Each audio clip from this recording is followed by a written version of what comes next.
Talk to me about the acceptance piece. What's been the hardest thing to wrap your head around with acceptance, the idea of acceptance? Well, I'll give two examples. The first is that personally, doing any type of meditation that involves observing rather than suppressing or fixing, right? So if you have frustration coming up, restlessness, aversion, just labeling it and allowing it to be, like a mother consoling a crying child, that's hard.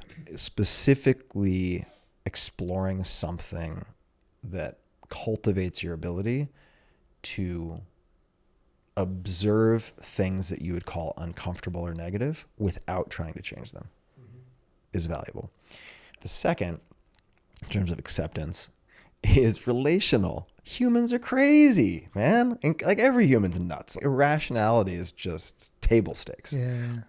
Which is why any of the efficient market theory stuff where it's like, we're all rational agents acting in our own best interest. I'm like, have you actually walked out, economist, and met humans? Like, what are you talking about? Terry Real specifically has a number of principles. One of them is when it comes to relationships, objective reality doesn't exist. So for instance, right, he gives this example. Let's say husband and wife are out to dinner. Waiter comes over, takes the order, walks away. And the husband says to the wife, honey, you don't need to yell. And she's like, I wasn't yelling. And he's like, yes, you were. The husband says, well, honey, I thought this might come up. So I actually hired professional audiologists and brought in recorders. And based on the decibel level, let me show you. In fact, based on any conventional definition, you were yelling. Like, is that going to help? No. Of course not. It's going to be a fucking disaster. Yeah.